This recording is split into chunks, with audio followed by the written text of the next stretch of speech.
Butaya Tiri yang menjadi tersangka penculikan dan pembunuhan Alvaro ditemukan meninggal dunia di ruang konseling Polres Jakarta Selatan. Lantas apakah kasus ini bisa terungkap terang benderang? Sudah bersama kita Ibu Sayem yang merupakan nenek dari Alvaro dan juga Hanifah Hasna, kriminolog Universitas Indonesia. Selamat malam Mbak Hanifah, selamat malam Ibu Sayem. Selamat malam Mbak Cynthia, selamat malam Bu Sayang. Selamat malam. Ya, sebelumnya kami ingin menyampaikan duka yang mendalam kepada Ibu Sayem dan juga keluarga atas apa yang sudah menimpa adik Alvaro, Ibu Sayem.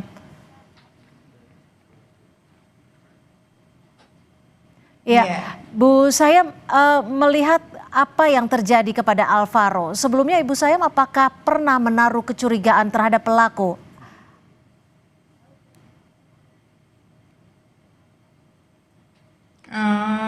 Keluarga sih nggak ada kecurigaan karena ayah tirinya Alvaro itu kan sama keluarga saya sama Alvaro tuh baik, nggak ada masalah apa-apa. Maksudnya sama Alvaro pun juga deket.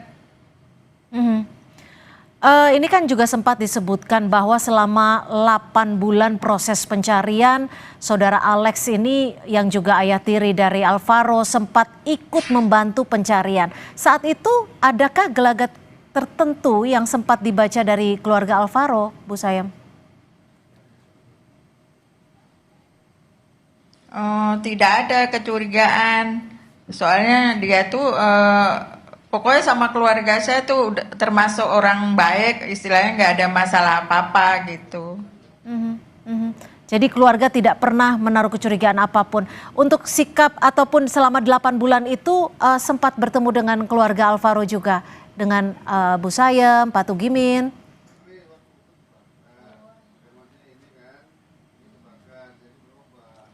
Pada waktu itu pas sorenya hilang itu eh, kakeknya Alvaro itu nelpon katanya Alek ke Bintaro, katanya Alvaro hilang.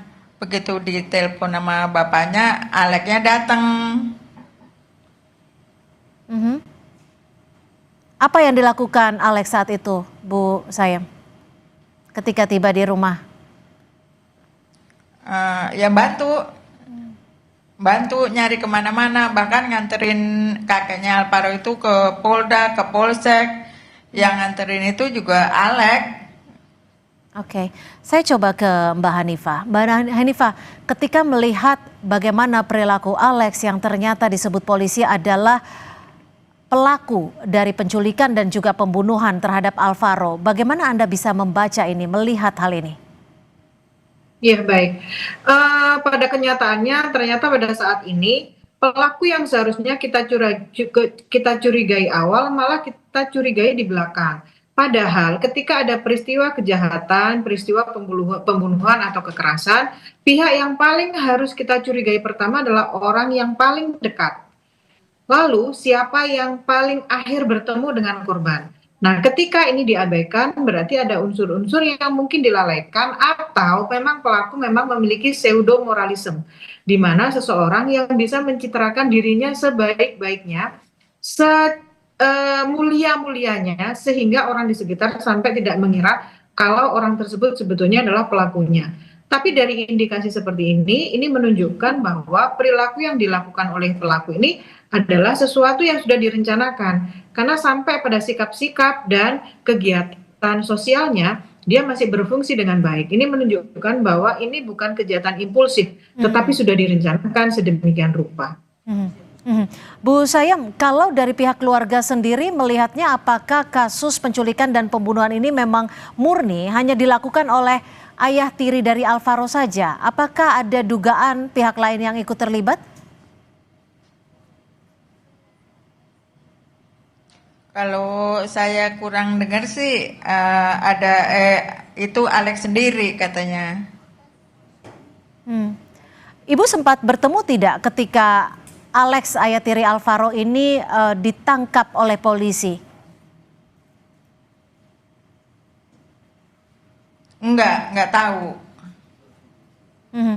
Kalau dengan mohon maaf sebelumnya Bu Sayem, bagaimana pihak keluarga melihat dan juga membaca hubungan Alex dengan ibunda dari Alvaro?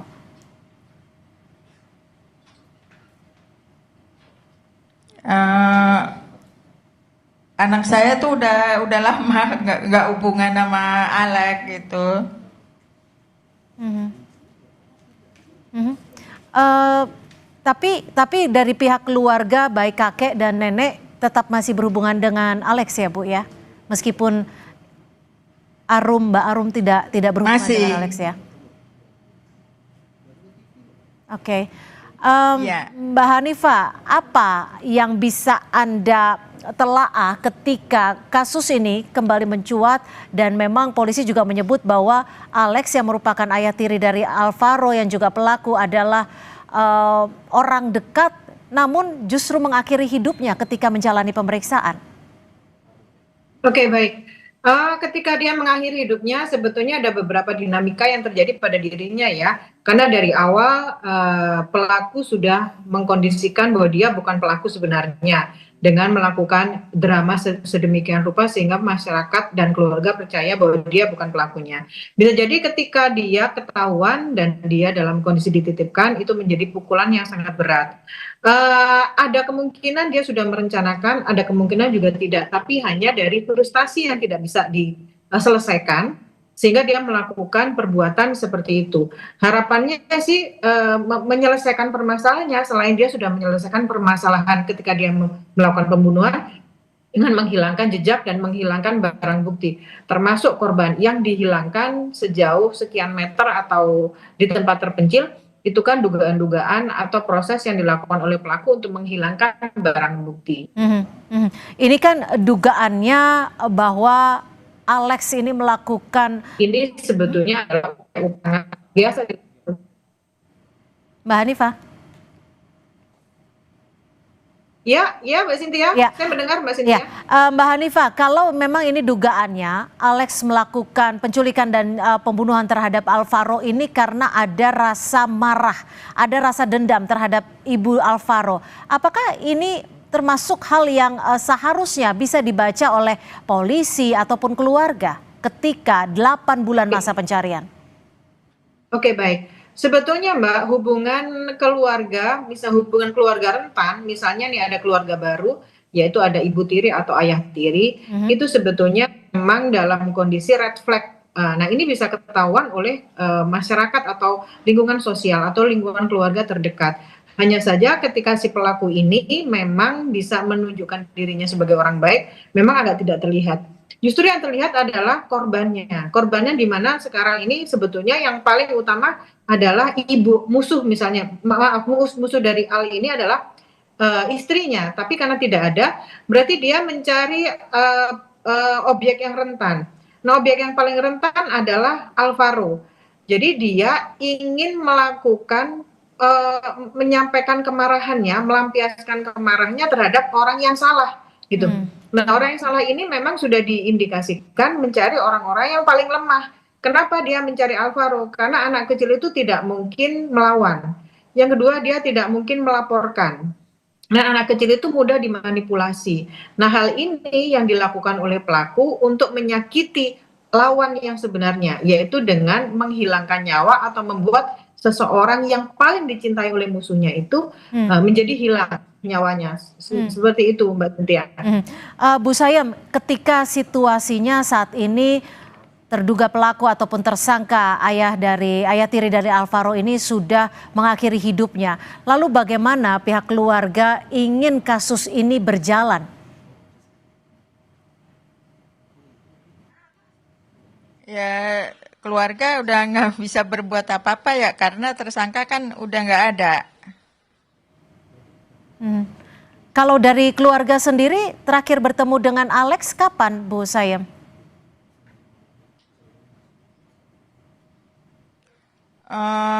Lupa udah lama juga sih nggak datang-datang ke rumah lagi. Baik.